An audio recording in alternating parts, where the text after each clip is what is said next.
5 manières de savoir si un fantôme ou si une entité traîne chez nous. On va voir ça tout de suite après le jingle. Par contre, si tu as 12 ans et que tu regardes sur YouTube, que tu t'es perdu sur mes vidéos, je t'invite tout de suite à faire une bise à maman et à papa et hop, au lit, directement. Allez, à tout de suite.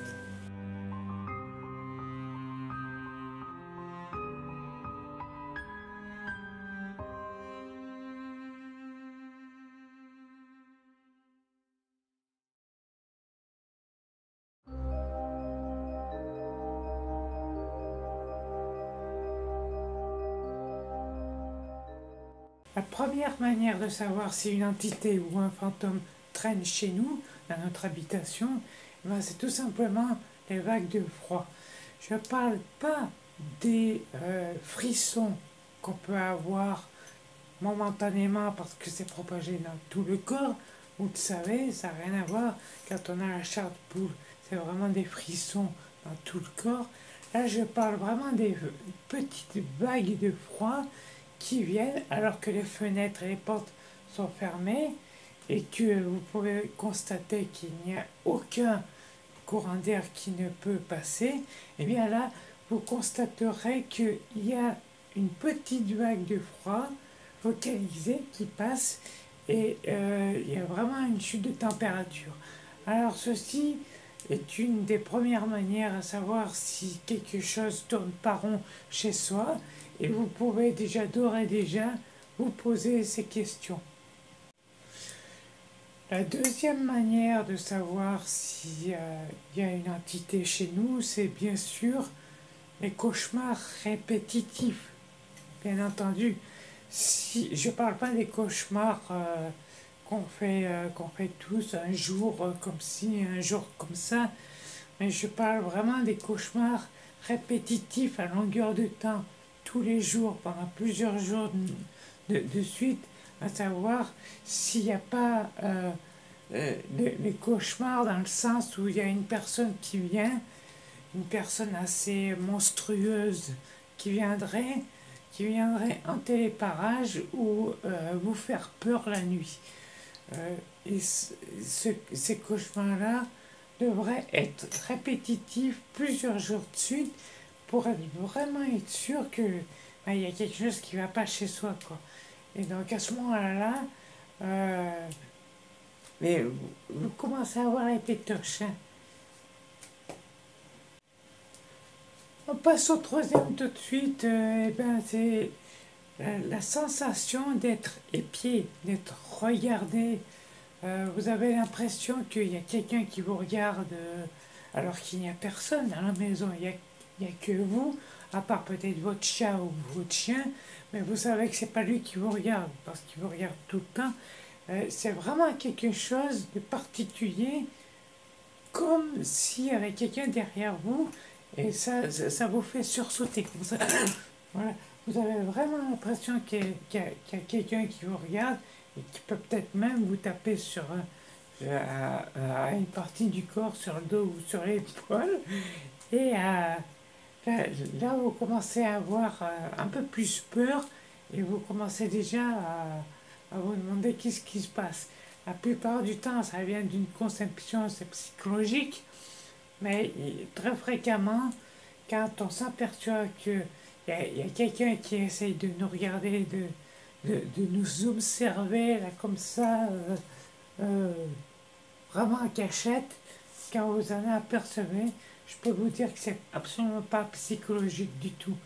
Alors voilà, là c'est une des bonnes manières de savoir s'il y a un fantôme ou une entité qui traîne chez vous. Alors la quatrième manière, et ceci c'est une expérience à faire, vous fermez toutes les fenêtres, vous fermez tous les Stanislas, les lucarnes, les portes-fenêtres, les portes, vous fermez tout.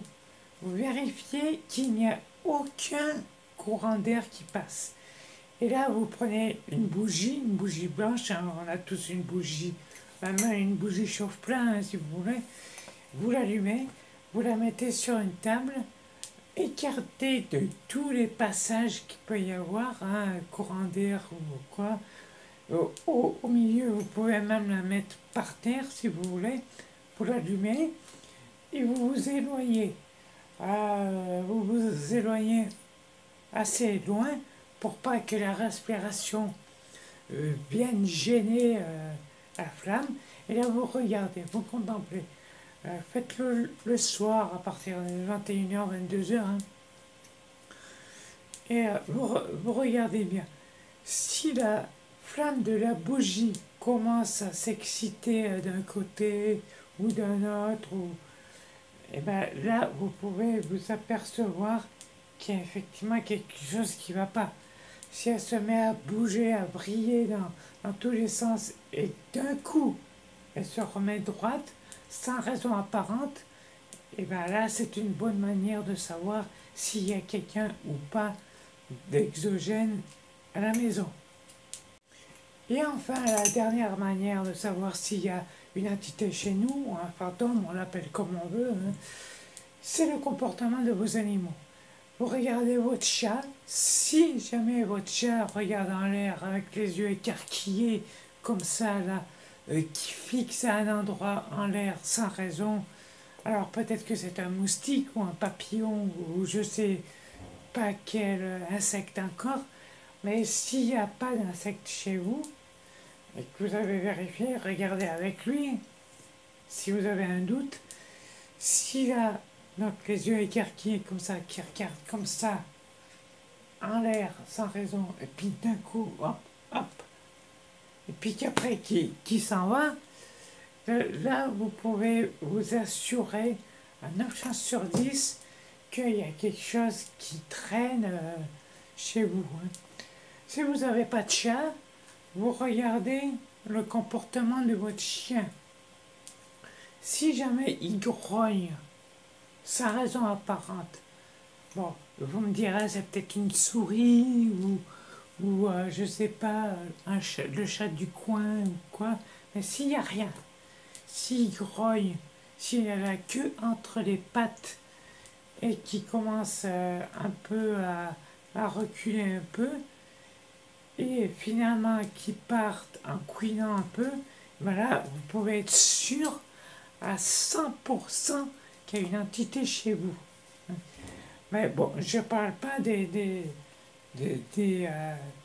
petits mulots, ou je ne sais pas quel insecte il peut y avoir, ou une émotion, je ne sais pas. Mais si vraiment le chien commence à grogner, qu'il a la queue entre les pattes et puis qu'il se tire en couinant, alors vous pouvez être sûr à 100% qu'il y a une entité ou un fantôme chez vous. Hein. Après, il y a d'autres conseils, bien évidemment. Alors, si vous n'avez pas de chat ni de chien, alors là, fiez-vous à vos oreilles ou alors aux autres conseils, aux autres manières que je t'ai présentées plus tôt. S'il y a au moins 2 ou 3 manières qui sont ensemble, hein, qui concordent ensemble, et ben c'est qu'il y a quelqu'un chez vous. Hein. Et à ce moment-là, il faudra le faire fuir, ou alors ça sera à vous de fuir. Hein. C'est vous qui voyez. Après, il y a des conditions atténuantes, des circonstances qui permettent et qui favorisent justement l'apparition de fantômes ou d'entités, mais ça, on expliquera peut-être ça dans une prochaine vidéo.